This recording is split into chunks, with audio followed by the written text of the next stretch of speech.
Yeah, no Elise ban this game. Nidalee, Victor, Vayne. Taking the Vayne away. I don't know if you need to do that, but Callista, Yasuo, Diana. Okay.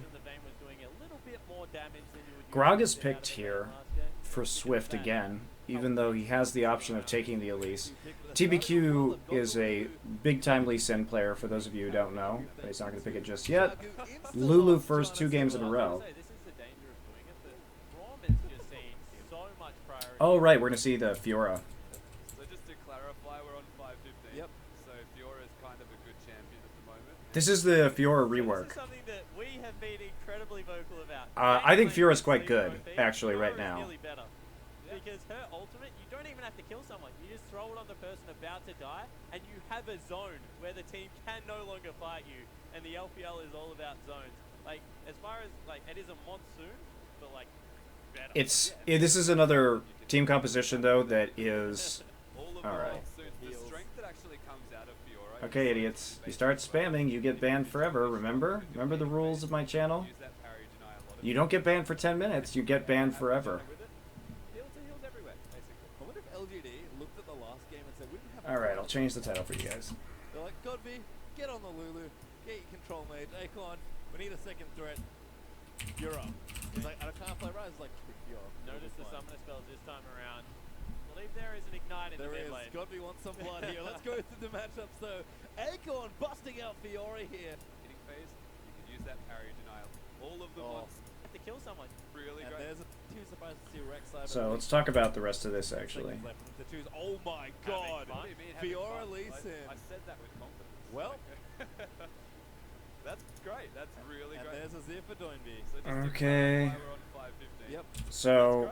Fiora Lee Sin. Okay, so just looking at these compositions, I mean, LGD is pretty much just going to do the same thing that they did last time, except they're going to do it with Lulu instead of the Orianna in this game. So it is a form of a Juggernaut composition with the mid lane Lulu. QG is going to react with...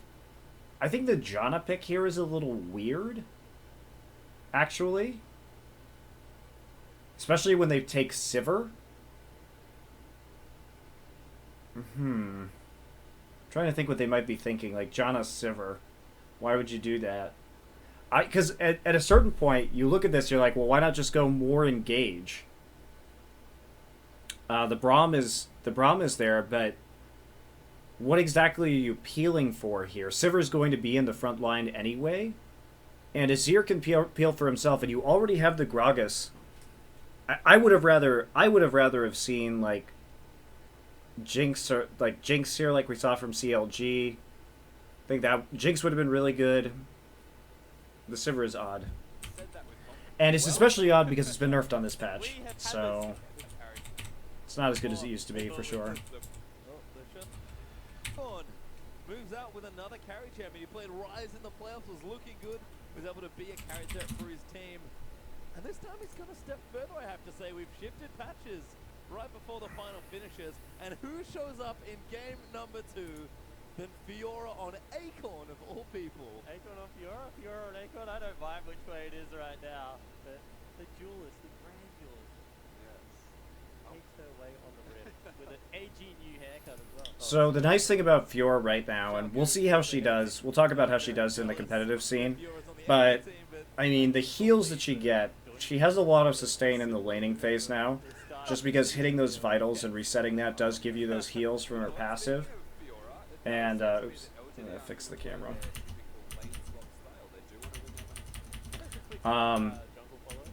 And that's always a nice thing to have, and her ult is really just ridiculous too, because that AoE heal zone it's a huge amount of healing.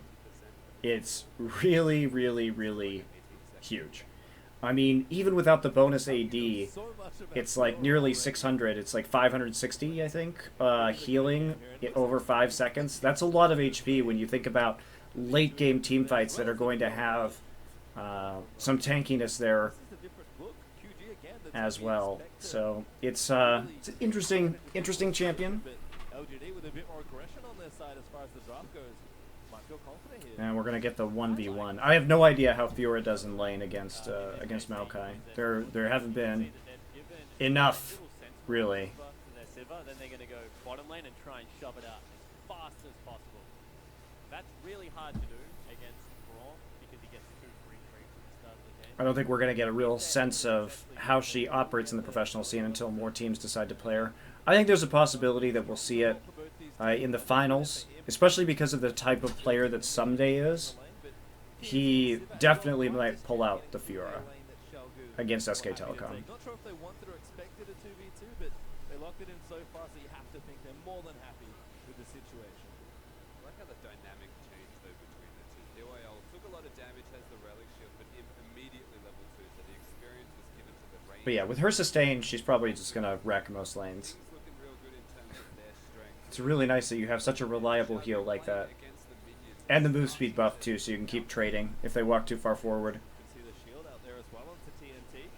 Trying to get some of the early damage out, but PYL is going to block some of that off with Braum. We'll be checking with the top lane. V versus Acorn. Marco versus Fiora. Doesn't even matter which way you carry it, as long as you carry the spell apparently. Acorn aiming for nothing. The other thing that's really ridiculous about Fiora right now that I like and I think is interesting is that the parry, for those of you who don't know about new Fiora, the parry, if you parry a stun, then the target who tried to stun you gets stunned instead. The riposte. So you can block some pretty crazy stuns and turn them around with that ability. She's a really cool champion. Okay, well, we're just going to die now while I'm thinking about Fiora. TNT's front, how well he can go in what you, I guess, would be a free farm lane, but Okay. I mean, I don't know what to say about this. It's 3.5 minutes. He's got to gank you. mid lane as well. If you're pushed up like that, you have no wards. Despite that, Sivir has a trinket ward right here. And he doesn't spell shield the right ability, so he gets stunned. What did he spell shield? Lane, but mid lane as well. Control mage on one side. Oh, his spell shield was broken by him. Yeah, TNT's almost already dead, and now TVQ is going to arrive in here. So, Now this to play try by and turn around. TNT. already knows he's done. He's going to try and not give Look an at me. assist away. Easy, He easy, does easy, so, easy, but easy first gank. blood for it. It's not even anything to talk right home about right there. Safeguard is something, so he didn't have that available to shield for an assist, but then the end result is nothing for him, but he gets the experience, and all things considered, it was winning that trade anyway. Yeah, and I was going to say, QG must have known that he was on the bottom side of the room. Warding it. Got there in time to even the But the presence has been noticed. Click back into him. So, double Dorans. Wow, that is a crazy early game build. Double Dorans into Flask. He really just wants to dominate this lane. And keep track of how this goes for him, because this is a lot of investment without anything to build out of. PYL looking to form that three-man game. enough mana for Joy's Beach to actually get something happen. Meanwhile, His over-aggressive positioning right now is not really much that Godby can do. He doesn't have any. He took the Ignite this game, and so he doesn't really have a lot of his lack thereof. ability to fight when he's at that low HP. Swift Uh-oh. going in now. TCT and TNT have roamed their way in. TVQ taking a big burst of damage as they're trying to dive back in for the last few points. Swift's going to come in. Massive flash from TVQ. Gets him to safety. That was close, but it was also predictable from Swift. And the real issue there was the way they worked around terrain. Yeah, I just don't. Why the Lulu is low?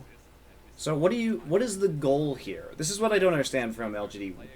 What is the plan? His over-aggression. What is the plan for this gank? No, so PYL looking to Because they get some wards in, and that's all well and good. You have the support in the jungle; they're getting wards in.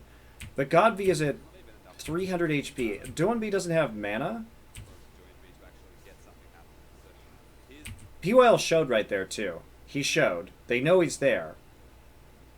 over-aggression. And so Swift is able just to come through. Now they're going to see Swift, And this is a lot of time wasted for no good. but they're just waiting in this brush. And QG knows that they're there because Play aggressive. PYL showed out of the fog of war. So Janna, after they push up this bottom side, Janna and Sivir can just walk into the river. His lack thereof helped. Wow. Maple straight on the rip. Swift actually going in. There are just so many fundamental rules about the macro game that have been broken in these early games by LGD. If mid wasn't pushed up, but Godby has no way to respond because of his low HP. Remember that he's level 5. He does not have wild growth yet, okay? Then they're pushing into the bottom side right now, And that means that Sivir and Janna will be able to respond faster, especially since Sivir can move faster just fundamentally. So pushing into the enemy jungle and just sitting there is really, really risky. Taking a big burst of damage as they're trying to dive back in for the last few points. So it's going to come in massive flash from TBQ. I just, what is LGD trying to do? That's what confuses me. Like, I don't know what they're trying to do. The way they worked around terrain is that the flash was actually probably not going to hit regardless because he was stuck next to a wall. And they actually get out with their lives pretty big here. TBQ almost doesn't.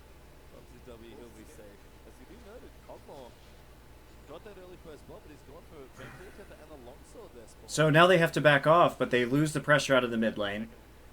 They could have pushed up the turret and just had Lulu get the first recall. Now Lulu's going to be denied farm instead. Doinby's going to be able to get a free recall right here. With more CS, more gold to spend. It's just like, why?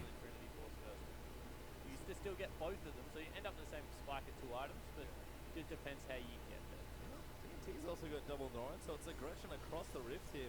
We have an insane amount of Dorans in this match. So, fortunately for LGD, though, they still have a very favorable matchup in this bottom side. Just going to get so much poke down on TNT. Double Dorans is a desperation. Oh, wow. It's really far ahead. He's making it known as well. Yeah, jeez. Oh This is my the kind of God, punishment that he's can actually happen. in the top You know, lane. the funny thing is that... He's gonna get the assist, but a roam up from Godby as well. And Okay. That guy just collapses. Yeah, just kill whoever in the top side. Whatever. Not actually in the all that control. I was busy watching this bottom side matchup. I need an item right now. We can talk about Sivir in a second, but... To try and keep up in this slow. I mean, pretty simple pathing through the enemy jungle right there. Take the dive. Double Dorans is a desperation. I need an They item knew right now. they knew Azir was back. They knew Gragas was in the mid lane. Azir had recalled to pick up his items, and so very easy gank Control. Level 6 to level from 4. LGD. Wow. It's really far ahead. He's making it known as well, to say the least. He is Oh my God. Beast Very damage. easily done. So about Sivir.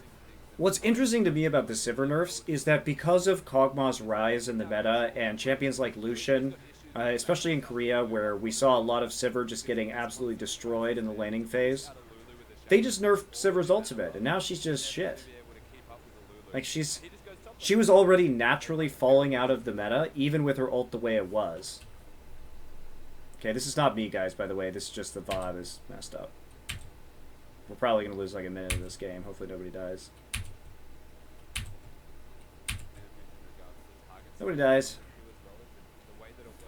Nobody takes dragon, nobody takes turrets. We're good. still fairly easy to actually hit the Q. The question is going to be, who is hitting the Q on in those fights? It's actually quite easy to take down tanks. Checking with some of the other lanes now, as it is actually Blade of the Ruin King first for him. He's got the Cutlass, he's got his recurve bow. Going to be changing up that build. Still has a lead, don't get me wrong. TNT only rocking that pickaxe. So TNT's in really big trouble. He went double Dorns into pickaxe. His build has been delayed hugely. He's down in CS. He's down a kill. So Imp just needs to keep pressing this advantage, push up as much as he can. QG gonna try and take this dragon, but Yeah, top lane was definitely a good well, thing. they have TP advantage. They're gonna be fine, actually.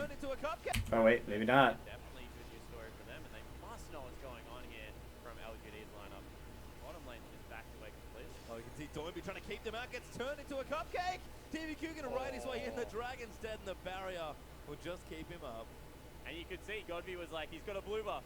Get me it. Yeah. That was really close as well. Joined back. Ride his way in. Story for them, and they must know what's going on here from LGD's lineup. I mean, I guess you just Back away completely. try and get that gank because you don't have anything else. Trying to keep them out, gets turned into a cupcake. It looked like Lee Sin was not knocked back by that, but I guess he Doinby was. trying to keep them out, gets turned into a cupcake. It's like max TVQ range. gonna ride his way How in. did he The walk through that? Oh, you can see Doinby trying to keep them out, gets turned into a cupcake. TVQ gonna ride his way in. The Okay, that was a little weird, but looks like he was just on the edge of the range, so that's why nothing happened. That was really close as well. Joinby actually getting out with that dash at the last second and having the flash already down, I believe it was. The smallest amount of time actually keeping him alive from that gank, because there was the attempted kick back into the Lulu, and he almost had that blue buff for himself.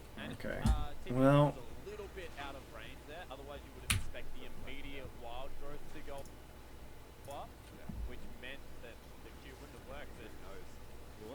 this could be a good counter gang opportunity. Goes the cask in there. TBQ's taking up the turret. Gets the slow, but he can't quite finish the kill. That was honestly just for damage.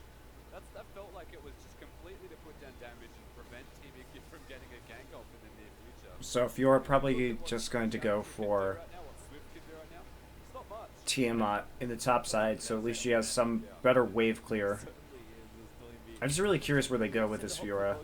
If they're just going to commit to a split push, or whether she's kind of going to stand back, use her ultimate at the start of the fight, and then clean it up later. The rate that he is pushing up right now means that he's getting so many auto attacks on the way, and with lifesteal first, he is just always doing like damage to creeps and is sitting at full health. Even if he gets traded against underneath the turret, next wave comes up with that cutlass, just able to lifesteal back up to full every single fact that he's gone. That's a 2v.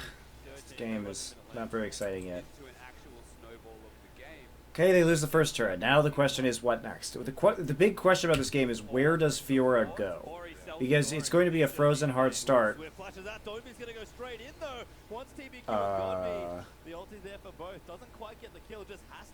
Probably shouldn't flash in after your jungler flashes out.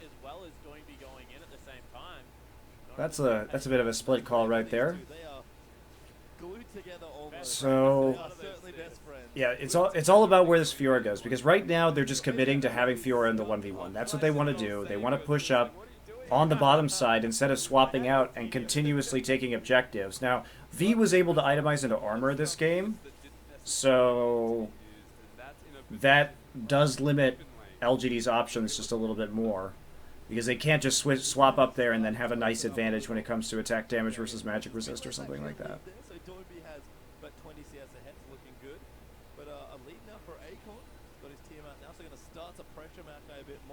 And they have, look at the vision too. I mean, they know everything that's going up here. They are absolutely 100% playing around Acorn's Fiora.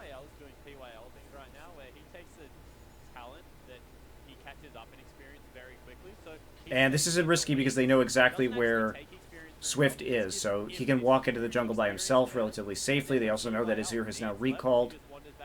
So just a little bit of vision control, but this is nicely played by LGD.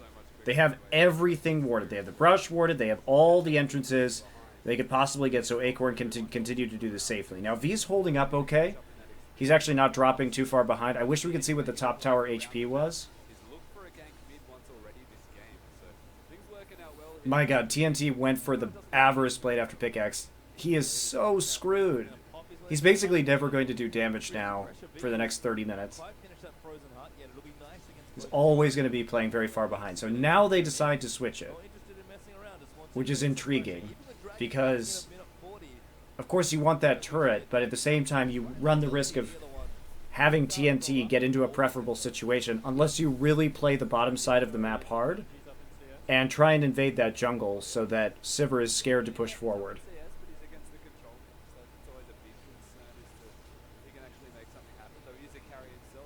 Bad news. V's getting dove here. TVQ going to kick him into the wall. PYL's going to complete the chain. Imp's actually taking a few too many hits, but it's PYL that gets nice gank. Not sure Acorn had to TP right there, but they saw a lot of people coming up, so I guess it's reasonable.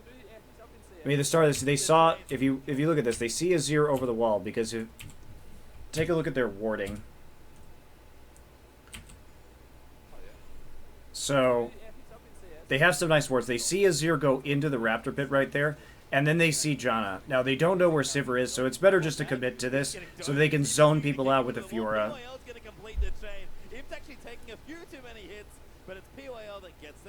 And instead, yeah, they just go in. Now, can they push it is going to be the next question. But they, with a man advantage and having both the wave clear with Lulu in mid, it's going to force LGD to make a hard call about where they want to go.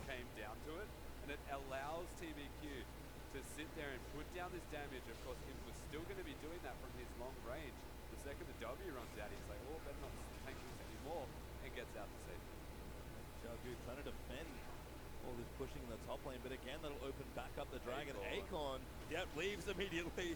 Sees three members from Xiaogu who are now going to try their hand at counter pushing top lane. This is risky from QG to go for this right before the dragon is going to spawn. It may be a little bit of a white flag from them surrounding this next dragon, because there's absolutely no chance. They have the wards down there already, so they know that it's going to take some time to clear out the vision that they've already established, but they're playing this one really close. Of course, you have to have those. You're going to be spending 8 seconds recalling. And so that will make it so that you're late. And LGD has already just been pushing up. So basically they're trading. They got the first dragon of the game, so I don't think they're very concerned with giving one over right now. If they can start to equalize gold based on turrets, which is what they just did. I think this is a good call from QG. Speaking of trading, dragon number 1's going to fall into LGD. Unfortunately, they can't punish the lack of TP on Acorn because of their recall timing, but they trade an objective for an objective, and I think ultimately that immediate gold was worth more to them since they were already 3 kills behind. Started off a lot better here. Not going to fall into the same mistake of letting QG get a team fight they fancy.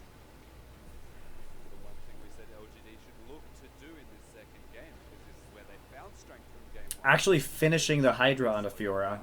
So doing the same build that we might have seen pre-rework. It's a bit interesting. It's really committing to split pushing quite a bit, because of course her ult doesn't interact with the Hydra the same way it used to. They're the ones that now have to engage themselves. It's not that easy to do. And the way they're juggling farm on right now, rotating in down top and bottom whenever the lanes swap, especially because Fiora's got an early CS advantage at this stage of the game, this means that Imp is going to continue to grow that gold lead because they need B to be massive. The problem with Fiora, with Imp being on the map, is that if you don't have a huge primary tank, she's going to get blown up time. Uh-oh. TNT going to get all in by Acorn. Holy cow. Ground challenge is issued, flashes out, Acorn's going to follow in. Heals you The there. vitals. There's no help coming just yet. The dash will come back up and That Acorn move with an speed is easy 1v1. absolutely ridiculous. There is no escape if you hit them. But Acorn gets an easy Jeez. 1v1. There as well, there's no help coming I mean, that's the thing, is her chasing is so good. Heals used there as well, there's no Look at it, she's chasing her through a Sivir ult. Acorn's gonna follow in. Heals used I there mean, as yeah, well, it was there's no nerfed at help level coming 1, just and she probably yet. would have gotten The away dash if it will was come back old up and ult, Acorn but gets an still, easy that is 1v1. an impressive amount of speed coming through, considering they both had boots 1. Now fight the top lane, 3v3 under the tower as PYL taking up a little bit of damage. Wow. Flash ulti there, gets PYL to eat another tower hit, but Imp still safe in the backside, firing away. They got the summoner spell out of PYL, however. Godby Now finding his own 1v1. Slows up Doinby, he gets the tower, but Doinby has to fight back. Puts up the sun turret, tries to push him back into it. But the wild Uh-oh. gun is out. Doinby's going to pop the barrier. Massive 1v1 as Cog gets the tower, and Godby Doinby. is barely alive now. PYL's coming in. Who wants to fight me under the tower? He Oh flashes my forward, but he runs out of mana. He's Wow. still fighting forward. He's alive for a little bit longer, but he can't make. That was some nice dodging there at the He's end. barely alive now. PYL's coming in. Who wants to fight me under the tower? He flashes forward, but he runs out of mana. That was a He's sick, still fighting forward. He's alive for a he moved to little his bit sand longer, soldiers right but there, he just can't a make it happen. It's tiny Swift now amount. Getting caught out. TCT I got gets it. the kill onto BYL. And Swift still What is going going on? Fighting in Fiora's damage off the train right now, and it all ends in carnage with LGD winning up the. Oh, God, what even happened here to cause this? Need another tower hit, but it's PYL taking up a little bit of damage. Flash off. So, okay, let's start with the bottom side. Fiora just soloed TNT, so there's no more Sivir. It's a 3v3 in the top side. And it's a 1v0 in bottom and a 1v1 in the mid lane. So TCT decides that he is going to flash ult As a Fiora. Now fight the top lane, 3v3 under the tower as PYL. right as the Unbreakable comes down. But PYL still has flash, so he just flashes out of it. Still safe in the backside, firing away. And they keep on putting pressure on this turret. I don't know if you use flash ult like that Now finding his own when Promsel has flash up. Meanwhile, Godby tries to stop Doinby from actually getting this turret.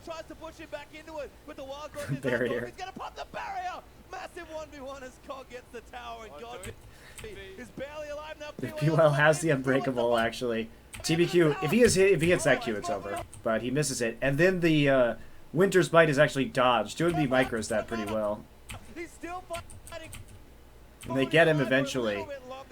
Meanwhile, Acorn is here, and that's... I got a kill onto BYL, and Swift still caught up as TBQ and Acorn are fighting in Fiora's damage off the train right now, and it all. I mean, Acorn just coming in on the side right there is exactly what you'd expect. They're trying to fight in two different lanes when Acorn can just walk over. QG, and they have their AD carry down. But they got the mid turret, so was it worth it? I mean, they traded towers, but that mid turret's super important. So I think that was probably worth it for QG in the end.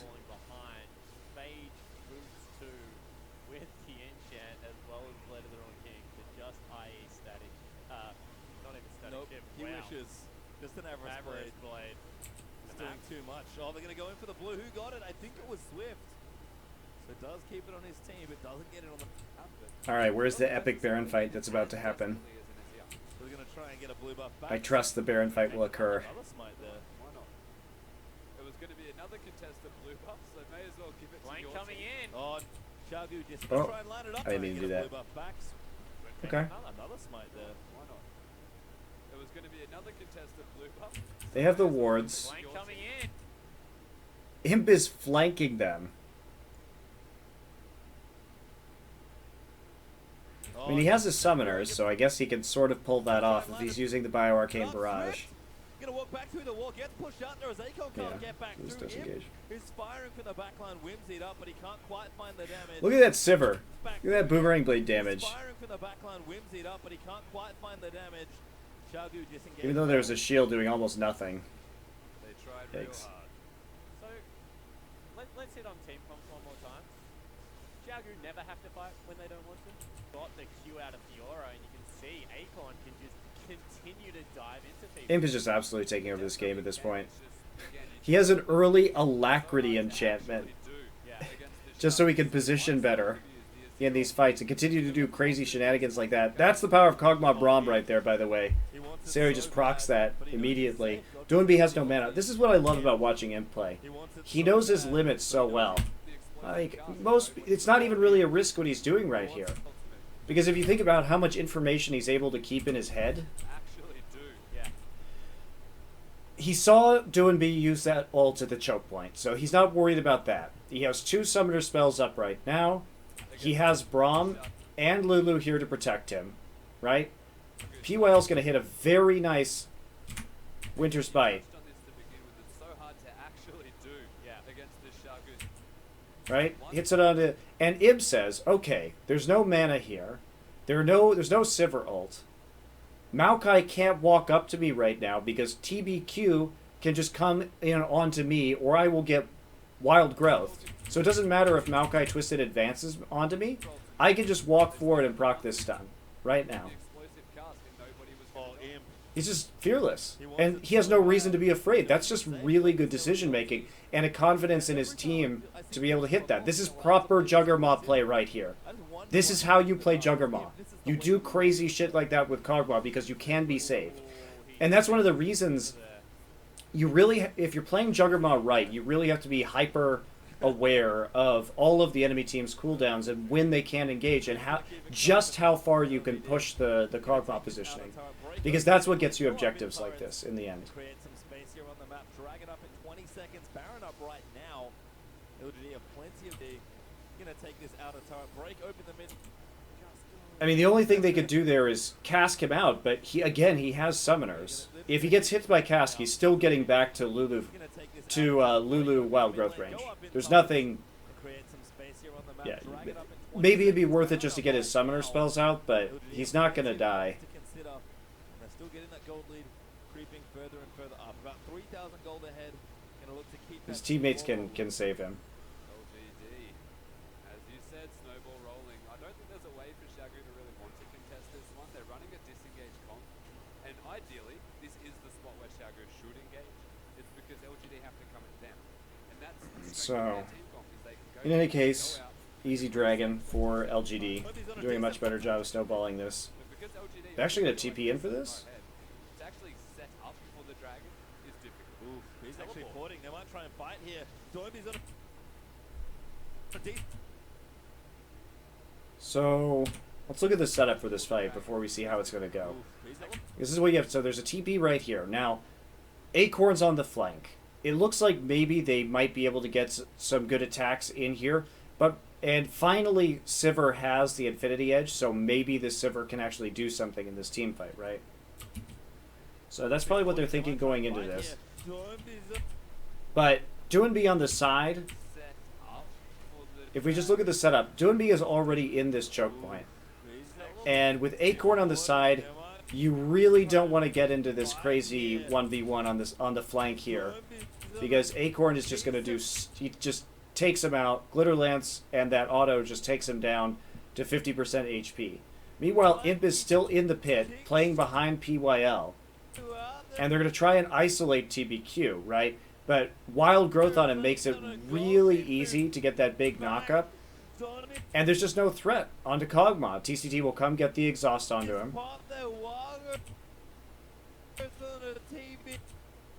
But Acorn here, remember that he has a Hydra.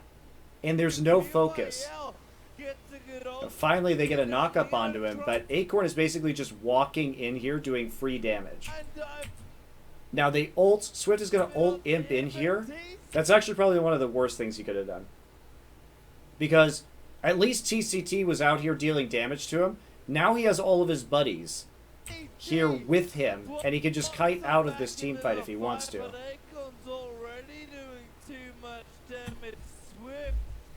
But TCT ends up doing nothing, because, or TNT rather, ends up doing not very much, because he gets into this fight, right?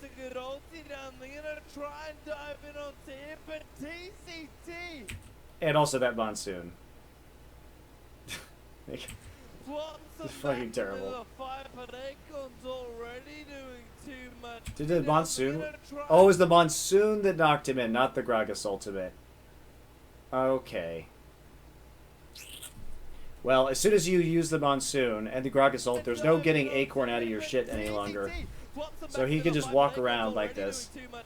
Swift is going to die here as well. Imp is staying alive for so long, and the front line's going to melt. TCT will get chased down as well.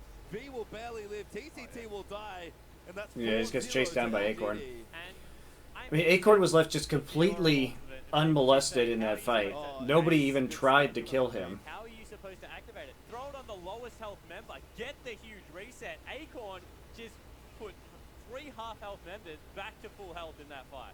Yeah, it's like you have a Jan or I have a Fiora now, which is essentially a better version, except for the displacement out of the Monsoon.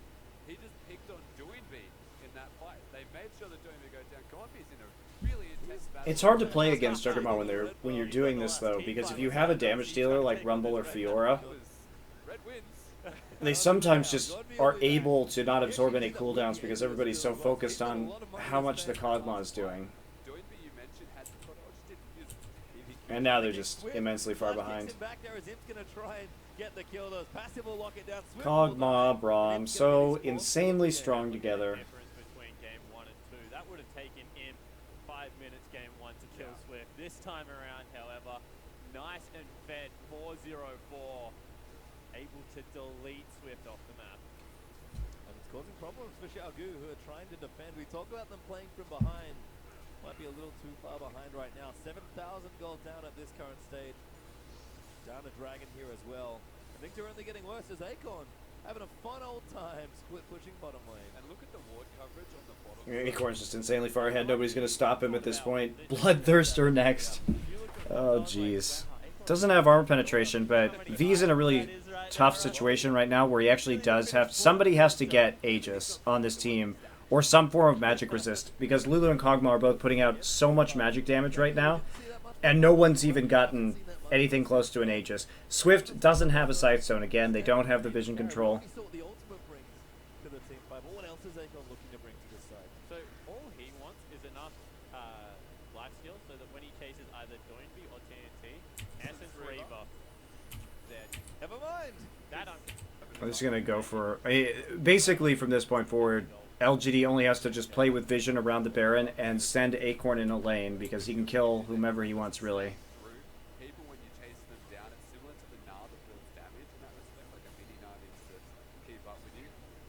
The Fiora is just all about killing them right now, to the point where we saw TNT try and live.